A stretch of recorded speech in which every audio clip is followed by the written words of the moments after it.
Por supuesto, la misión de nosotros continúa siendo esa misión de búsqueda y rescate, así como brindar apoyo a los sobrevivientes de esta tragedia y a sus familias. El horario de servicio de nuestro centro de asistencia familiar es de 12 de la tarde a 5 de la tarde los 7 días de la semana. Las 26 organizaciones en el lugar continúan brindando servicios de salud mental, consejería de duelo, ayuda financiera, de alojamiento, viajes y muchos otros servicios. Muchas gracias. Thank you, Erica. From the Florida Division of Emergency Management, Director Kevin Guthrie. Good evening. As Charles has already mentioned, the division is continuing to monitor Hurricane Elsa in conjunction with Miami-Dade Emergency Management. Our state meteorologist reported that the impacts to South Florida from Elsa remain possible and could occur as early as overnight Sunday through Monday. At the 5:15 or the 5 o'clock positioning, it was a slight improvement for the area of Miami. Floridians in the area should be on alert for tropical storm or hurricane watches that may be issued by the National Hurricane Center this weekend.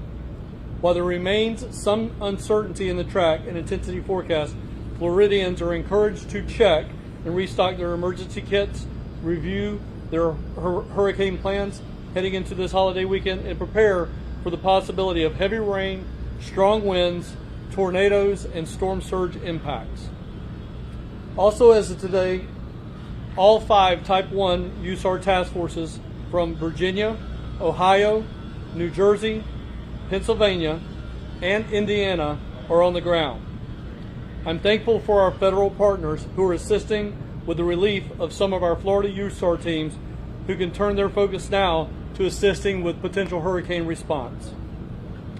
I also want to provide a brief update on recent state response efforts.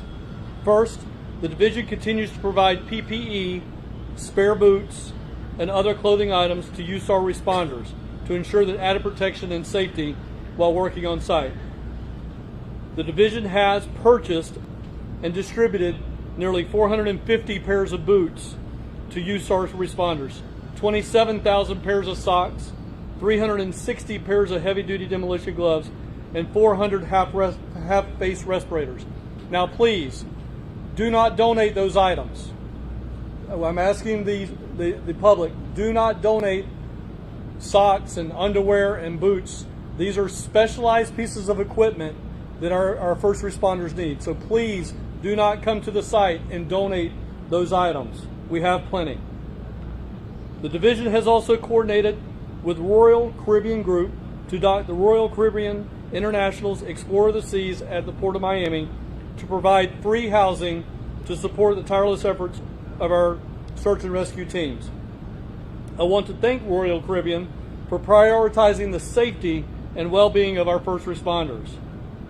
This resource will ensure our search and rescue teams have a quiet place to rest and recover from their mental and physical well-being, and as they work very long hours in the heat. I'm also pleased to announce that in coordination with Volunteer Florida, Amazon has donated 500 laundry bags, 2,000 laundry pods, and 2,000 dryer sheets specifically for USAR responders. The support we have seen from our the support that we have seen for our first responders has been absolutely incredible. And I want to thank all the private sector vendors and partners that are stepping up to support our response efforts.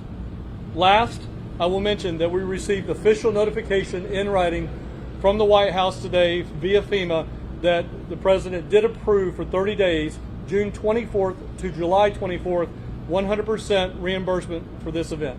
Thank you. Thank you, Director. And now Surfside Mayor Charles Burkett.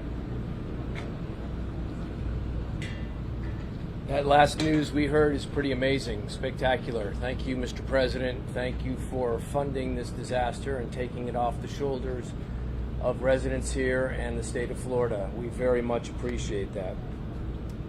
A couple things I'd like to point out. I had a more comprehensive talk this morning, but I've spent some time over at the site, and I just want to let everybody know that the accumulated debris from all the operations over the last 8 or 9 days is almost completely gone.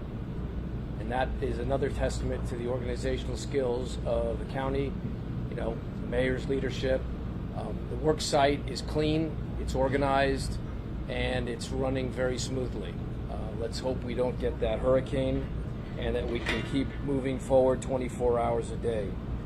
I also want to note that I met with the families of the building that collapsed today with Debbie Wasserman Schultz, and we went through the issues that they were experiencing, which are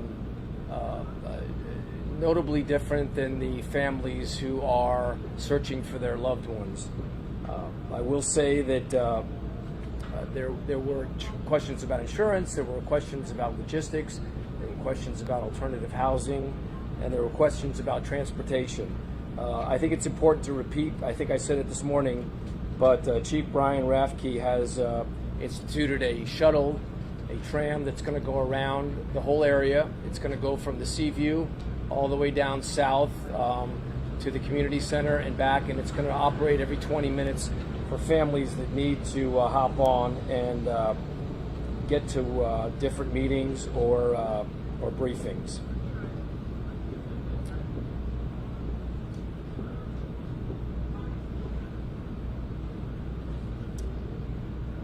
In my time over at the Family Center briefing, I was able to sit down with the Support Surfside folks, and I was happy to hear that the accumulated donations have gone from $2 million to about $3 million.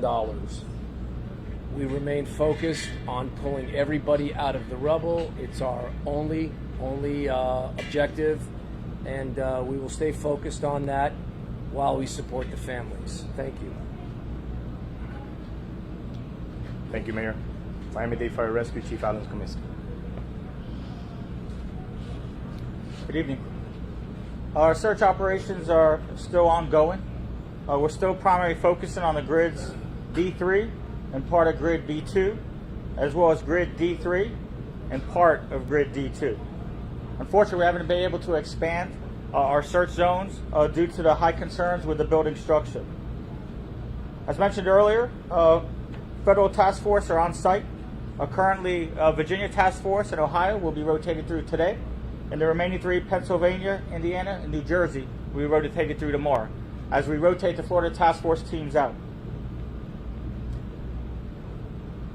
There was an engineering task group meeting today, again focusing on the building itself and giving us any guidance in regards with the storm coming in the near future. Thank you. And thank you, Chief. In Spanish, Miami-Dade Fire Rescue Director of Media and Public Relations, Erica Benitez. En este momento continuamos nuestras labores de búsqueda y rescate. Actualmente estamos trabajando sobre varios cuadrantes, el cuadrante B3, parte de B2, D3 y parte de D2. Debido a la llegada del huracán Elsa, continuamos trabajando sobre el desarrollo de un plan de contingencia, el cual incluye la relocalización de varios recursos, al igual que los equipos encargados de la logística de esta gran operación. Varios equipos federales o cuadrillas de búsqueda y rescate urbano ya han llegado para brindar asistencia en cuanto a la llegada del huracán y brindar el relevo necesario para los equipos de la Florida, los cuales necesitan regresar a sus labores también. Estos equipos han llegado desde Virginia, Ohio, Pensilvania, Indiana y Nueva Jersey, y estamos agradecidos por la llegada de estos recursos adicionales. Frente a la llegada de esta tormenta, nuestra prioridad continúa siendo la estabilidad de los recursos que tenemos aquí en este momento, al igual que la edificación que queda de pie. Gracias.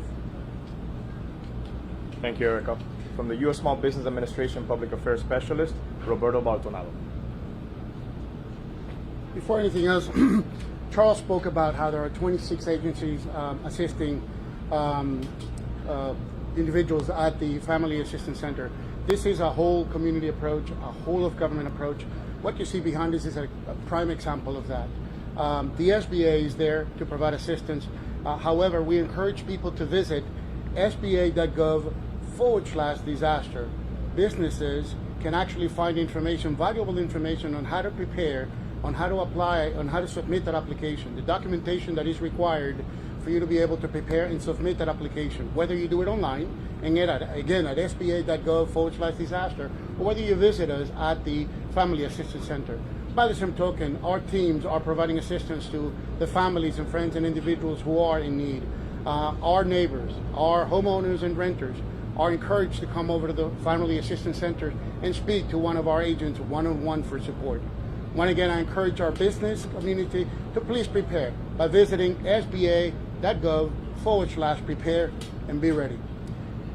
Creo que Charles mencionó del Departamento de Emergencia del Condado que en el Centro de Asistencia de Familias hay 26 organizaciones asistiendo a todas las personas que necesitan esto, asistencia en torno a esto. Eso demuestra que esto es un esfuerzo completo, es una unidad de gobierno y de comunidad que está ayudando a recuperarnos de esta tragedia.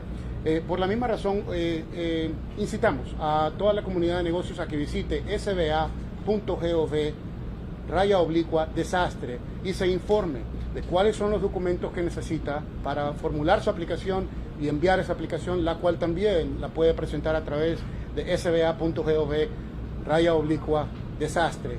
De la igual forma, queremos invitar a nuestra comunidad, a los dueños de casa e inquilinos que han sido afectados por esta tragedia, a que nos visiten en persona en el Centro de Asistencia Familiar, donde un agente especializado de la SBA les va a dar información y, más importante, a caminar de la mano a través del proceso de aplicación.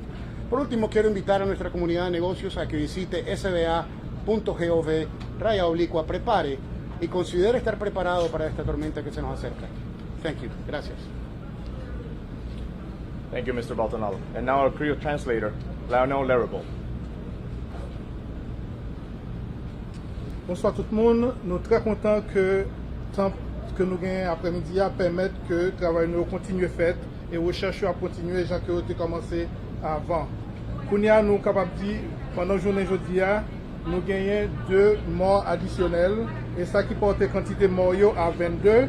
Il y a 188 personnes qui ont trouvé et les gens qui ont pas joindre monté à 126. Ingénieurs avec équipe pompier a continué à faire test pour être capable d'élargir la zone, côté est capable de continuer à faire recherche. Et magistrat Daniela Levin-Cava signé un décret exécutif qui permet que est capable de passer à la démolition.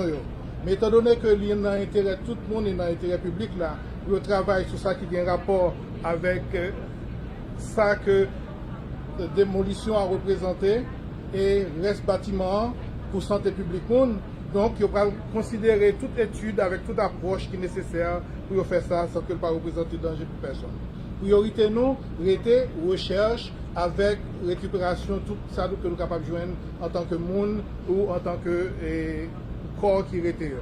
Elsa était sur route nous jusqu'à Elsa nous toujours préparé pour lui et ça qui arrive pour nous, monde qui besoin d'informations sur Elsa. Vous pouvez aller dans miamidade.gov/hurricane. Nous sommes fiers en pile de travail que l'équipe nous a accompli sur place et l'équipe dans tout le département nous. Nous continuons à faire recherche avec travail et récupération. Nous espérons très bientôt nous capables d'avancer et nous capables de finir avec le travail. Merci en pile. Thank you, Mr. Larrable. And now we're going to open up for questions. Please raise your hand and wait to be selected and addressed to who the question is going to be for. Go ahead, ma'am. Yeah.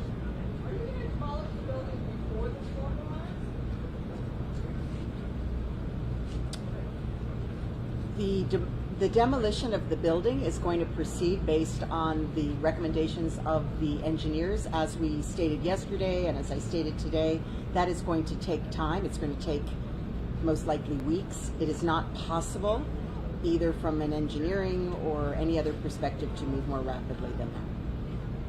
Mayor, address a little bit.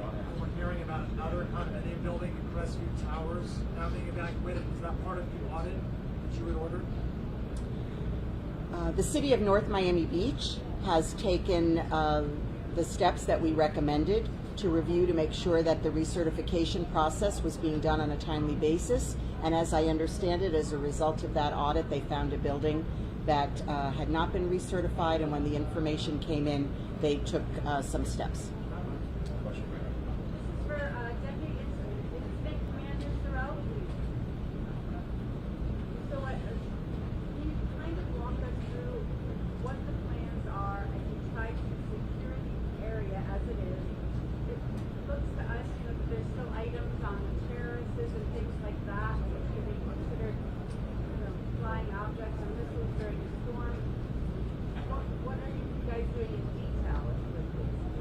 First and foremost, I want to stress that our objectives remain the same: search, rescue, and assistance of the survivors, and looking for survivors, as I should say.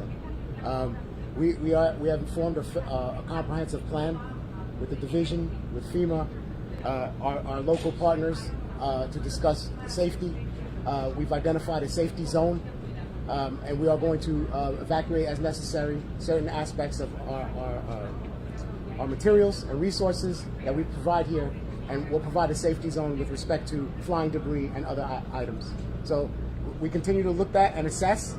We've also embedded, as you saw this morning if you were here, the National Weather Service to provide up-to-the-minute forecast at this location. So we'll continue to monitor that, and we will adjust as necessary that safety zone with respect to the building. You're welcome. Question here from Madam Mayor. Mayor, I'm actually not sure if it's better for you or for fire. I think you can answer in English and Spanish. How soon could we see possibly efforts stop because of ELSA, because of the potential effects? We're monitoring this storm very closely. Depending on the strength of the wind and the path, we'll make that determination. And I don't know if Charles wants anything more about that. That's the answer. Question right here. There. Will you wait to rescue or recover every individual before you demolish that building? We're very concerned to not compromise our search, but we also know that the building itself poses certain risks. So we have to balance those things, and of course we want to continue our search and rescue efforts now in the areas where it's safe to do so. And is there a weather metric that you guys are using to determine to pull those rescue crews ultimately? And is that decision to pull those crews, is that your decision ultimately? Yes, ultimately these are my decisions, but I do it in conjunction with the experts in my Department of Fire Rescue, and they are in constant communication with their engineers as well as engineers from the federal and state government. So I think that our Chief Kaminsky should answer the question. Yeah, so it'll be a collaborative decision. You know, obviously the safety of our personnel is paramount. So we want to be working out there as long as we can. If winds increase, depending on the calculations and what the engineers advise us, we'll make that decision. We do have several safety officers that are out there monitoring the work site constantly. And, you know, we try to go as long as we can, but you've seen, unfortunately, with different other inclement weather and lightning that comes through, we've had periods that we've had to stop. But there's not like a miles per hour of wind gusts that you guys are using as the benchmark, right? Nothing's been specific yet. The engineers are definitely doing calculations, and then, they'll go into details, and then they'll make a decision on what direction we should go with that. Wondering about the process of demoing the building and whether you think that it's fine to push it off until after the hurricane, and also whether the search and rescue effort completely halts while the building is being demoed. So again, we cannot move swiftly to demolish this building. The building needs to be carefully evaluated. We have many engineers working together to look at all of the circumstances, make the determination on the timeline. It cannot be before this storm. However, it is storm season. We know the building is unstable. We are going to move forward with demolition. We just have to do it in the safest possible fashion. As to where the demolition would fall, that is part of the calculus. There are many, many factors. There are many choices to be made, and all of that is being reviewed by the engineers. And final question. Obviously,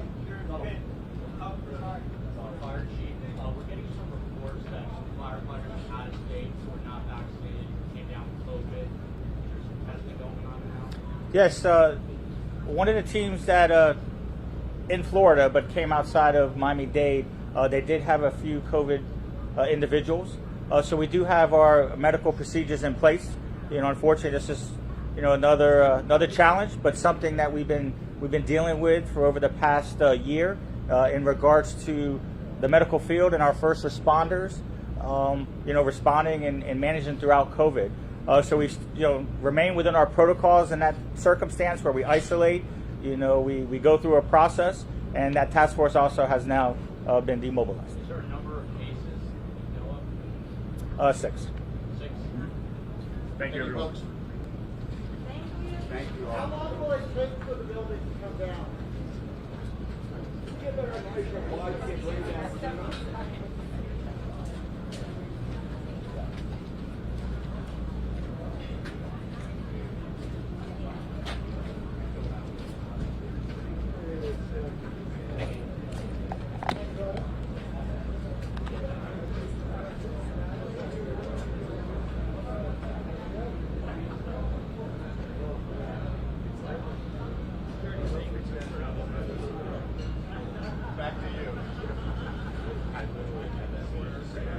got it.